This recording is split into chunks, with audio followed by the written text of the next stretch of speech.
Hello বন্ধুরা, আজকে দেখাবো তোমাদেরকে ওয়াটারমার্ক। তো ওয়াটারমার্ক কি? ওয়াটার মানে হচ্ছে পানি, মার্ক মানে কি টিক চিহ্ন দেওয়া, এরকম আসলে না। ওয়াটারমার্ক হচ্ছে জল সাপ। এখন জল সাপ কোনটা? জল সাপ হচ্ছে লাইক আমরা যদি এখানে দেখি এটার ব্যাকগ্রাউন্ডে কিছু একটা থাকবে, এটা ছবি হতে পারে অথবা কোনো টেক্সট হইতে পারে, আমরা এটা পিছনে রাখবো। তাহলে এটা কোথা থেকে রাখতে হয়? অবশ্যই আমাদের ডিজাইন ট্যাবে আসতে হবে, দেন সবার ডানে যাব, এখানে লেখা ওয়াটার মার্ক। এখানে ক্লিক করার সাথে সাথে নিচে দেখো জাপসানো ড্রাফট নামে একটা লেখা দেখা যাচ্ছে, এইটা হচ্ছে ওয়াটারমার্ক। দেন এখানে ক্লিক করব, ক্লিক করলে ওয়াটারমার্কের ডিজাইনগুলো এখানে আসবে। যেমন এটা হচ্ছে এইভাবে একটু হেলানো থাকবে, তারপর এটা দেখো সোজাসুজি থাকবে, এটা এইভাবে। অর্থাৎ এগুলো হচ্ছে মানে ওয়াটারমার্কগুলো স্টাইল এইভাবে ওয়াটারমার্কগুলো থাকবে, ঠিক আছে। এখন দেখো আমরা যদি এটাকে দেই কনফিডেন্সিয়াল, ক্লিক করলাম, ক্লিক করার পর দেখো ব্যাকগ্রাউন্ডে পিছনে একটা লেখা চলে আসছে, তাই তো?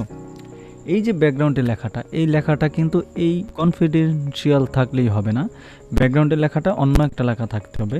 যেমন এখানে আমরা চাচ্ছি আমাদের মতো করে লেখা, তাহলে দেখো এখানে ক্লিক করলে ওই লেখাটা মানে মুছে যাওয়ার মতো বা চেঞ্জেস করার মতো কিচ্ছু দেখা যাচ্ছে না। এটা আমরা কোড থেকে চেঞ্জ করব। হ্যাঁ, এটা চেঞ্জ করতে হলে, এই লেখাটা চেঞ্জ করতে আমরা ওয়াটারমার্কে যাব, যাওয়ার পরে দেখো নিচে আছে, নিচে আছে কি বলছে এখানে, কাস্টম ওয়াটারমার্ক। ক্লিক করলাম, করার পরে দেখো এখানে একটা প্রিন্টেড ওয়াটারমার্ক চলে আসছে, যেখানে লেখা রয়েছে টেক্সট ওয়াটারমার্ক এবং ল্যাঙ্গুয়েজের স্টাইল হচ্ছে ইংলিশ ইউনাইটেড স্টেটস।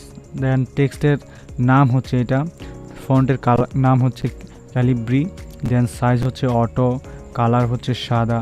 হ্যাঁ, এগুলো হচ্ছে আমরা কিভাবে চেঞ্জ করি দেখাচ্ছি। সাপোজ এখানে আমরা টেক্সট, এখানে লেখা আছে কনফিডেন্সিয়াল, আমরা এখানে লিখব ওয়ার্ড ডকুমেন্ট, বা লিখতে পারি উইন্ডোজ 10 লিখলাম, ওকে। দেন ওকে দিলাম, দেখো এখানে উইন্ডোজ 10 কিন্তু চলে আসছে, রাইট? প্রত্যেকটা পৃষ্ঠায় উইন্ডোজ 10 চলে আসছে। দেন আবার যদি চেঞ্জেস করি, যাও সেখানে আমরা কাস্টম ওয়াটারমার্কে যাব, গিয়ে আমরা এখানে ফন্টের কালারটা চেঞ্জ করতে পারি বা লেখাটা, যেমন সেঞ্চুরি, বিভিন্ন লেখা আছে, যে যেরকম দেয়, সাইজ দিতে পারে ছোট বড় 48, অর্থাৎ ম্যানুয়ালি সাইজ দেওয়া যেতে পারে, ঠিক আছে। আমরা 36 দিলাম। দেন এখানে আমরা কালারটাও চেঞ্জ করতে পারি, কালারটা ইচ্ছে করলে হলুদ দিতে পারি। দেন অ্যাপ্লাই, দেখো ছোট্ট হয়ে গেল।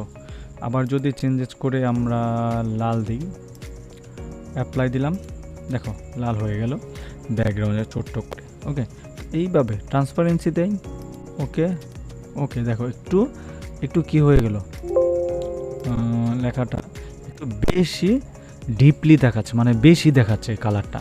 এখন আমরা ওয়াটারমার্ক থেকে, কাস্টম থেকে আবার যদি এটাকে এই যে সেমি ট্রান্সপার্ট, এটাতে ক্লিক করি, দেন অ্যাপ্লাই দিই, দেখো এটা ঝাপসা হয়ে গেছে। দেন ওকে। এইভাবে কিন্তু আমরা চেঞ্জেস করতে পারি। দেখো এটার আছে কি লেআউট ডায়াগোনাল, দেন হরিজন্টাল দিই, দেখো অ্যাপ্লাই, কি হয়ে গেল। এক এক চেঞ্জেস আনতে পারি। দেন আবার যদি আমরা ইচ্ছে করি, এখানে কোনো টেক্সট দিব না, আমরা নির্দিষ্ট একটা ছবি দিব, ওকে, নির্দিষ্ট একটা ছবি দেব। আবার যদি মনে করেন আমরা এই টেক্সটটা দিবই না, তাহলে নো ওয়াটারমার্ক এখানে দিয়ে অ্যাপ্লাই দাও, কোনো ওয়াটারমার্ক নাই, এখানে ঝাপসা, ওয়াটারমার্ক সিলেক্ট না। এখানে আমরা টেক্সট সিলেক্ট করি, এখানে ওয়াটারমার্কটা সিলেক্টেড থাকবে, দেন অ্যাপ্লাই দিলে আবার চলে আসবে, ওকে। বাট এখন আমি পিকচার দিতে চাচ্ছি, তাহলে পিকচারটা কিভাবে? পিকচার ওয়াটারমার্ক সিলেক্ট করব, ওকে। সিলেক্ট করার পর এখানে দেখো সিলেক্ট পিকচার নামে অপশন আসছে, দিলাম। দেওয়ার পর এখানে দেখো লোডিং হচ্ছে, লোডিং হওয়ার পর আমরা এখানে ফ্রম ফাইল মানে কম্পিউটার থেকে ছবি নিয়ে আসবো।